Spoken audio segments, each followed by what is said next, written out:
And if I told you that Ferrari had one of his most critical tests of the whole season, and that in it Lewis Hamilton discovered something so shocking that he could change the fate of the Scuderia in 2025? What really happened in Mugello? The choice of Mugello as a scenario for this undercover test under filming day format was not a whim. Technically, Mugello is one of the most complete and demanding circuits in the world. Its sequence of linked curves, lateral load variations, lifting changes and high-speed areas make any weakness in the aerodynamic platform of the car come out to punch without mercy. For Ferrari, Mugello is more than a symbolic home. It is an engineering polygraph. If something does not work here, it is very likely that it does not work in Spa, Suzuka or Silverstone either.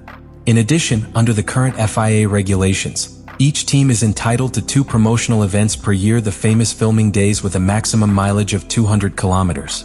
But in the paddock, everyone knows that many times these tests become true discussion test banks. This was done by Ferrari, using this window as a unique opportunity to validate, under real track conditions, the most radical review of the SF-25 to date. A new rear suspension accompanied by a modified background. The moment could not be more critical. Ferrari not only drags correlation problems between the wind tunnel and the track from the previous year.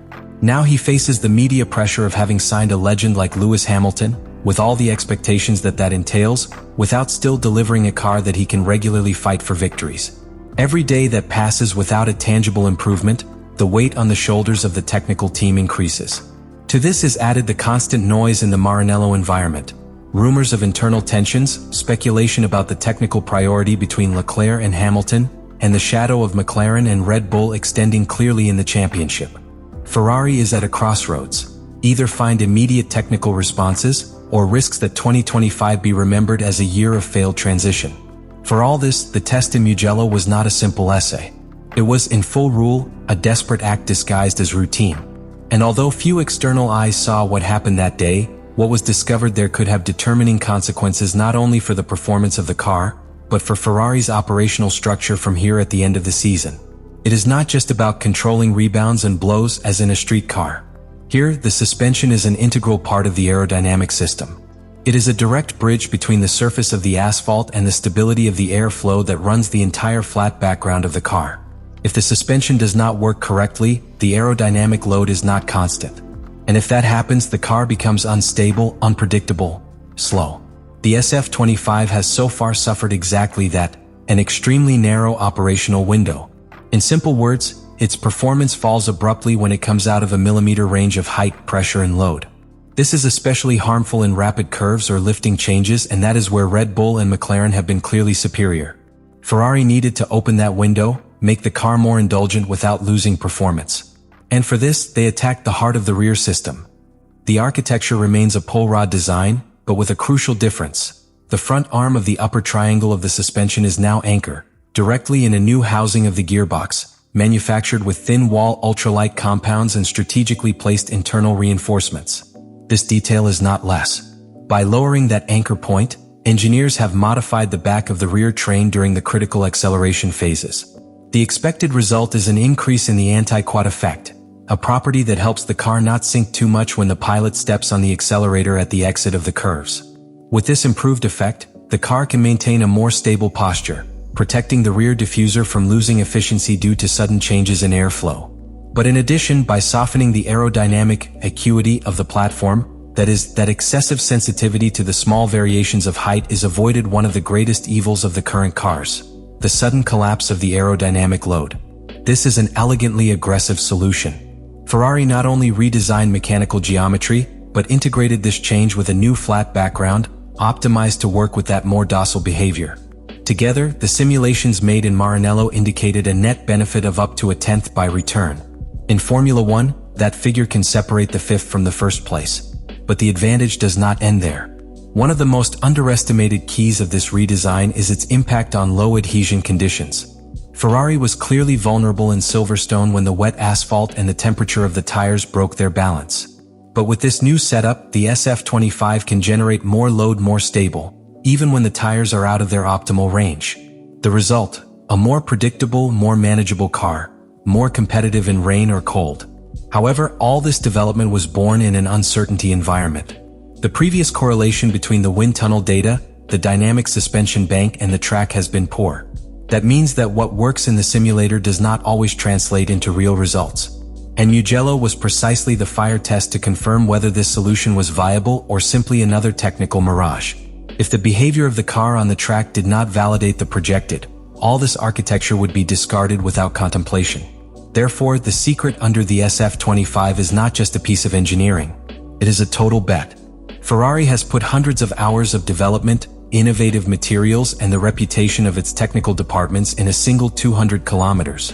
What is discovered there will not only determine whether the car will travel with this specification to SPA. It will determine whether Ferrari has a base on which this championship really fights, or if the rest of 2025 will be a struggle for dignity rather than victories. During the day in Mugello, there was an element that completely exceeded any numerical or technical prediction. Lewis Hamilton's reaction after completing his batch with the new SF-25. What happened in that section cannot be explained solely with telemetry data or with aerodynamic analysis.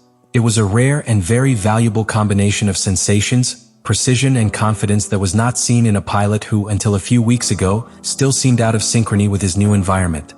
Since Ferrari arrived, Hamilton had shown absolute respect for the adaptation process.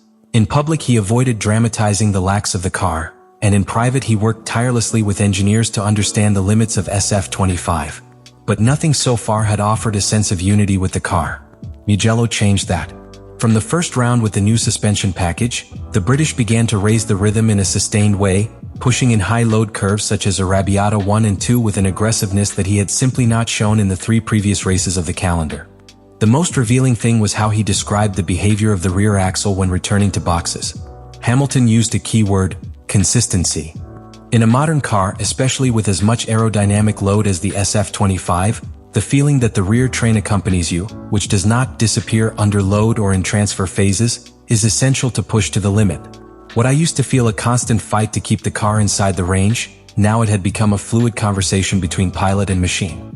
I could finally trust the reaction of the car without overcoming with corrections or motor map changes to control behavior. This was not only evidenced in his testimony. Telemetry data confirmed a decisive parameter.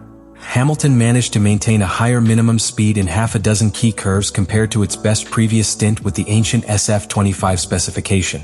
There was also a clear improvement in traction at the exit of slow curves, especially in sectors where Ferrari suffered with irregular wear of rear tires. But there is another detail that went almost unnoticed and that could be even more relevant in the long term. Hamilton's feedback on how the car was evolved after return. Under test conditions, when the tires are progressively degraded and the fuel tank is emptied, car behavior usually becomes more erratic. However, with this new configuration, Hamilton perceived a stable progression, without those peaks of aerodynamic instability that used to force him to make internal adjustments during the batches. This suggests not only a mechanical improvement, but a more durable dynamic balance. And in Formula One, that translates directly into a strategic advantage. All this was closely observed by Ferrari engineers, who were forced to immediately reassess their implementation schedule. Originally, this suspension was scheduled to officially debut in SPA, but given the correlation success between simulation and track, the possibility of advancing its real integration to the number 44 began to gain strength. Hamilton's voice has a significant weight in Maranello, and if he considers that this step represents a qualitative leap, the team cannot afford to ignore it. However, this optimism is not exempt from warnings. Hamilton, a veteran of 1,000 battles, also made it clear that a successful test in Mugello does not guarantee the same behavior in more aggressive circuits with tires or with different aerodynamic loads. Even so, he acknowledged that for the first time in months he felt that the car responded naturally. And in Formula One, where trust translates into tenths and victories, that is as valuable as any technical evolution. It was, in essence, a silent statement. A message released into the world of motoring without the need for official communications or grandiloquent holders. Ferrari does not give up. Ferrari is willing to rewrite his narrative, and is doing it from the place he knows the most, the track. The question now is not only if the new rear suspension will work in Spa, or if the SF-25 has really made a sustainable technical leap. If this new technical package meets in real career conditions, we could not only see Hamilton fight for victories this year. We could be before the renaissance of the most symbolic binomial in the history of Formula One. A competitive Ferrari with a champion behind the wheel, ready to challenge you to McLaren, Mercedes and Red Bull. However, not everything is said. Therefore, what happens in the next races will be more than a simple technical monitoring. It will be the final judgment to this attempt to reinvention. Do you think this is the turning point they were looking for? Can Ferrari finally change his destiny, or is this just another mirage in a history of broken promises? Leave me your opinion in the comments.